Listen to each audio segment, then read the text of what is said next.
بسم اللہ الرحمن الرحیم۔ السلام علیکم، آپ دیکھ رہے ہیں الف نیوز اور میں ہوں آپ کے ساتھ ماجد علی۔ شامل کرتے ہیں پاکستان اور دنیا بھر سے ون لائن ہیڈ لائنز۔ جنگ بندی کے باوجود جنوبی اور مشرقی لبنان میں اسرائیلی خلاف ورزیاں جاری۔ گزشتہ نومبر کے آخر میں نافذ ہونے والے جنگ بندی معاہدے کی اسرائیل کی جانب سے مسلسل خلاف ورزیاں جاری ہیں۔ اسرائیلی فوج نے بدھ کی صبح جنوبی لبنان میں بیت الجبیل کے میئر کے گھر کو نشانہ بنایا۔ اسرائیلی فوج جو معاہدے کے تحت واپسی کی پابند ہے مگر جنوبی لبنان سے ابھی تک پیچھے نہیں ہٹی ہے۔ امریکہ اچانک ملٹری امداد لبنان منتقل کرنے لگا۔ رپورٹ میں دعویٰ کیا گیا ہے کہ امریکہ مصر سے ملٹری فنڈز کو لبنان میں منتقل کر رہا ہے۔ خبرساں ایجنسی کی رپورٹ کے مطابق امریکہ نے $95 ملین کی فوجی امداد لبنان کی طرف منتقل کرنے کا منصوبہ بنایا ہے جو کہ اصل میں مصر کے لیے مختص کی گئی تھی۔ یہ اقدام صدر جو بائیڈن کے کچھ ساتھی ڈیموکریٹس کے جانب سے مصر کے انسانی حقوق کے ریکارڈ بالخصوص ہزاروں سیاسی قیدیوں کی گرفتاری پر گہری تشویش کا اظہار کرنے کے بعد سامنے آیا ہے۔ ڈونلڈ ٹرمپ کی حماس کو کھلی دھمکی۔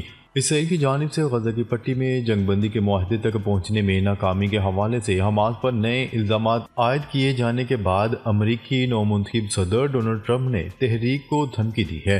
غیر ملکی خبرساں ادارے کی رپورٹ کے مطابق انہوں نے فلوریڈا کے پام بیچ میں منعقد ایک پریس کانفرنس کے دوران کہا کہ اگر میرے صدارت سنبھالنے تک یرغمالی رہا نہیں کیے جاتے تو مشرق وسطی میں جہنم کے دروازے کھول دیے جائیں گے۔ ڈونلڈ ٹرمپ جہنم کی دھمکیوں کے بجائے جنگ بند کروائیں، حماس کا دو ٹوک پیغام۔ حماس نے نومنتخب امریکی صدر ڈونلڈ ٹرمپ کی جانب سے دی گئی دھمکیوں کے بعد انہیں کہا ہے کہ ٹرمپ دھمکیوں کے بجائے جنگ بند کروائیں۔ کیا رہے کہ منگل کو ایک بار پھر امریکی صدر ڈونلڈ ٹرمپ نے حماس کو دھمکی دیتے ہوئے کہا تھا کہ وہ اسرائیلی یرغمالی کو رہا کرے ورنہ پورے مشرق وسطی کو جہنم میں تبدیل کر دیا جائے گا۔ غزہ میں جنگ بندی کی دستاویزات لیک۔ اسرائیلی وزیراعظم نیتن یاہو کے دفتر نے یرغمالی کی فہرست کے بدلے غزہ میں ایک ہفتے کی جنگ بندی کی خبروں کا جواب دیا ہے۔ انہوں نے بدھ کو تصدیق کی کہ یہ رپورٹس غلط ہیں۔ دستاویزات میں اس بات کی بھی تصدیق کی گئی ہے کہ اسرائیل معاہدے کے آغاز کے پہلے دن 3 خواتین قیدیوں کو رہا کر کے پہلے خواتین کی واپسی کو قبول کرے گا، جبکہ 7ویں دن 4 خواتین قیدیوں کو پھر ہر 7 دن میں 3 قیدیوں کو رہا کرے گا۔ نشریاتی ادارے نے نشاندہی کی کہ دستاویزات گزشتہ سال مئی میں پیش کی گئی تجویز پر اسرائیلی رد عمل ہے۔ معاہدے کا نچوڑ اسرائیلیوں اور فلسطینیوں کے درمیان عام رہائی ہے جو غزہ میں قید ہیں۔ ترکی کی شام میں کرد فورسز کے خلاف آپریشن کی وارننگ۔ غیر ملکی خبرساں ادارے کی رپورٹ کے مطابق ترک وزیر خارجہ کا کہنا تھا کہ ایران عراق سے آئے کرد جنگجوؤں کو فوری شام چھوڑنا ہوگا۔ ترک وزیر خارجہ نے کہا کہ کرد جنگجو ہتھیار پھینک کر نئے نظام میں شامل ہو جائیں۔ امید ہے شامی قیادت کرد فورسز سے متعلق معاملات پر غور کریں گی۔ انہوں نے کہا کہ ہمیں شامی قیادت کو اقدامات کے لیے تھوڑا وقت دینے کی ضرورت ہے۔ کرد فورسز نے ہماری شرائط نہ مانی تو فوجی آپریشن کریں گے۔ بنگلہ دیش کی سابق وزیر اعظم لندن روانہ۔ بنگلہ دیش کی سابق وزیر اعظم خالدہ ضیاء طبیعت خراب ہونے کے باعث علاج کے لیے منگل کی شب لندن روانہ ہو گئیں۔ بین الاقوامی خبرساں ادارے کی رپورٹ کے مطابق سابق وزیر اعظم حسینہ واجد پہلے ہی بنگلہ دیش چھوڑ چکی ہیں اور اب خالدہ ضیاء بھی بنگلہ دیش چھوڑ کر جا چکی ہیں۔ انہیں لے جانے کے لیے قطر نے اپنا طیارہ بھیجا۔ خالدہ ضیاء کی ذاتی معالج زاہد حسین کے مطابق امیر قطر نے 89 سالہ سابق وزیر اعظم کو علاج کی غرض سے لے جانے کے لیے طبی آلات سمیت قطر ایئر لائن کی جانب سے فراہم کردہ خصوصی ایئر ایمبولینس کا بندوبست کیا۔ مانچسٹر میں درجہ حرارت -7 تک گر گیا، نئی یلو وارننگ جاری۔ برطانیہ کے دیگر شہروں کی طرح مانچسٹر میں شدید برفباری کا سلسلہ جاری ہے۔ مانچسٹر میں بلیک آئس اور شدید سردی کی نئی یلو وارننگ جاری کر دی گئی۔ غیر ملکی ذرائع ابلاغ کے مطابق مانچسٹر میں درجہ حرارت -7 تک گر گیا ہے، جس کے سبب 140 اسکول بند کر دیے گئے ہیں۔ شاہراہوں پر برف نے بلیک آئس کی شکل اختیار کر لی۔ برطانوی میڈیا کے مطابق برطانیہ بھر میں شدید برف باری کے باعث متعدد ٹرینیں منسوخ، پروازیں تاخیر کا شکار ہیں۔ لاس اینجلس کے جنگلات میں لگنے والی آگ ہزاروں ایکڑ تک پھیل گئی، خوفناک منظر سامنے آ گئے۔ امریکی شہر لاس اینجلس کے مضافاتی علاقے میں موجود جنگلات میں لگنے والی آگ تیز ہواؤں کے باعث 3000 ایکڑ تک پھیل گئی۔ غیر ملکی میڈیا کی رپورٹ کے مطابق امریکی ریاست کیلیفورنیا کے شہر لاس اینجلس کے جنگلات میں لگنے والی آگ مسلسل پھیلتی جا رہی ہے۔ 10 ایکڑ پر لگنے والی آگ تیز ہواؤں کے باعث اب 3000 ایکڑ تک پھیل چکی ہے۔ ڈونلڈ ٹرمپ پر مقدمے میں سزا سنانے کی کارروائی روکنے کی اپیل مسترد۔ امریکی اپیل کورٹ نے نومنتخب صدر ڈونلڈ ٹرمپ پر کاروبار میں جعلسازی کے مقدمے میں سزا سنانے کی کارروائی روکنے کی اپیل مسترد کر دی۔ غیر ملکی خبرساں ایجنسی کی رپورٹ کے مطابق عدالت نے ڈونلڈ ٹرمپ کو سزا سنانے کے لیے 10 جنوری کی تاریخ مقرر کی تھی، جبکہ ڈونلڈ ٹرمپ نے سزا سنائے جانے کی سماعت حلف برداری سے پہلے روکنے کی اپیل کی تھی۔ ڈونلڈ ٹرمپ کی حلف برداری 20 جنوری کو ہوگی۔ اسرائیلی فورسز کی غزہ پر بمباری میں کمی نہ آ سکی، مزید 31 فلسطینی شہید۔ اسرائیلی فورسز کی غزہ کے نہتے مسلمانوں پر بمباری جاری ہے۔ 24 گھنٹوں میں مزید 31 فلسطینی شہید جبکہ 57 افراد زخمی ہوئے۔ مرکزی بوریج پناہ گزین کیمپ پر اسرائیلی حملے میں بچے سمیت 4 فلسطینی شہید ہو گئے۔ جنوبی رفح پر 2 اسرائیلی حملے ہوئے، 2 کسانوں سمیت 4 فلسطینی شہید ہو گئے۔ نصیرات پناہ گزین کیمپ میں 2 فلسطینی شہید کر دیے گئے۔ مقبوضہ مغربی کنارے کے قصبے پر بھی بمباری کی گئی، جس کے باعث متعدد شہادتوں کی اطلاعات ہیں۔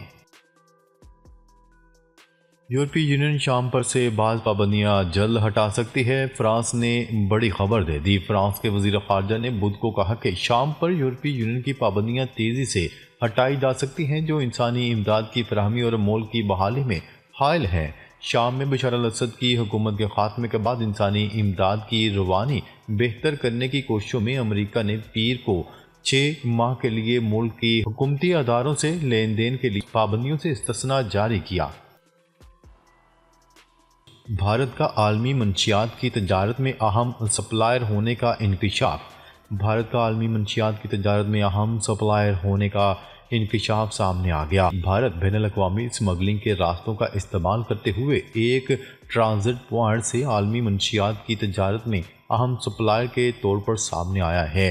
2014 میں نریندر مودی کے اقتدار میں آنے کے بعد پالیسی کی خامیوں اور ڈی ریگولیشن کے نتیجے میں منشیات کی تجارت کو فروغ ملا۔ اسمگلنگ کے راستوں اور گھریلو منشیات کے لیبارٹریز میں اضافے کے ساتھ ضبط کی گئی منشیات میں نمایاں اضافہ ہوا۔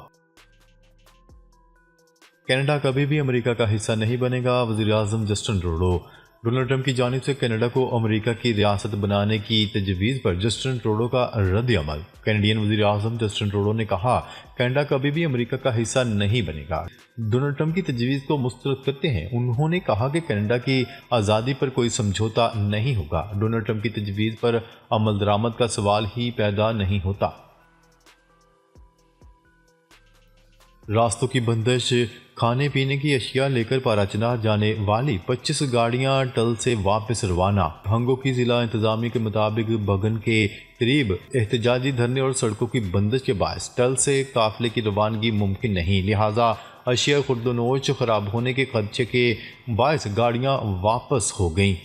یاد رہے کہ 4 جنوری کو لوئر کرم کے علاقے بگن میں شرپسندوں کی فائرنگ سے ڈی سی کرم جاوید محسوس میں 7 افراد زخمی ہو گئے تھے، جس کے بعد کرم کے لیے 3 ماہ بعد کھانے پینے کا سامان لے جانے والا قافلہ روک دیا گیا تھا۔ بلوچستان کے تعلیمی اداروں میں سیاسی سرگرمیوں پر پابندی عائد۔ بلوچستان حکومت کی جانب سے جاری کردہ نوٹیفکیشن کے مطابق تعلیمی اداروں میں سیاسی سرگرمیوں پر پابندی ہائی کورٹ کے حکم کی روشنی میں لگائی گئی ہے۔ جاری کردہ نوٹیفکیشن کے مطابق خلاف ورزی پر ادارے کے سربراہ کے خلاف کارروائی ہوگی۔ واضح رہے کہ گزشتہ روز تعلیمی اداروں کے احاطے میں طلبہ ونگز کو سیاسی سرگرمیاں سر انجام دینے سے متعلق بلوچستان ہائی کورٹ میں دائر درخواست پر سماعت ہوئی۔ عمران خان کے طبی معائنے اور بیٹوں سے بات چیت کروانے کی درخواست منظور۔ اڈیالہ جیل میں انسداد دہشت گردی کی عدالت کے جج امجد علی شاہ نے جی ایچ کیو حملہ کیس کی سماعت کی۔ جی ایچ کیو حملہ کیس میں نامزد ایک اور ملزم شہری سکندر پر فرد جرم عائد کر دی گئی، جس کے بعد کیس میں نامزد 119 میں سے 118 ملزمان پر فرد جرم عائد ہو چکی ہے۔ فوربس نے دنیا کی امیر ترین شخصیات کی فہرست جاری کر دی۔ امریکی جریدے فوربس نے دنیا کے امیر ترین افراد کی فہرست جاری کر دی ہے، جس میں ٹاپ 3 پر ایلون مسک، جیف بیزوس اور مارک زکربرگ شامل ہیں۔ فوربس کی تازہ ترین رپورٹ میں ایلون مسک دنیا کے امیر ترین شخص قرار پائے، جن کی مجموعی دولت 425.2 ارب ڈالر سے تجاوز کر گئی ہے۔ چیمپئن ٹرافی یونس خان افغانستان کرکٹ ٹیم کے مینٹور مقرر۔ پاکستان کرکٹ ٹیم کے سابق کپتان یونس خان کو افغان کرکٹ بورڈ میں اہم عہدہ دے دیا گیا۔ سابق پاکستانی کپتان چیمپئن ٹرافی میں افغان ٹیم کے ساتھ بطور مینٹور کام کریں گے۔ اس سے پہلے 2022 میں یونس خان افغانستان کی ٹیم کے بیٹنگ کوچ کی ذمہ داریاں انجام دے چکے ہیں۔ ناظرین، اب تک کے لیے اتنا ہی۔ مزید خبریں لے کر بہت جلد آپ کی خدمت میں حاضر ہوں گے۔ تب تک کے لیے اپنا خیال رکھیے گا۔ اللہ نگہبان۔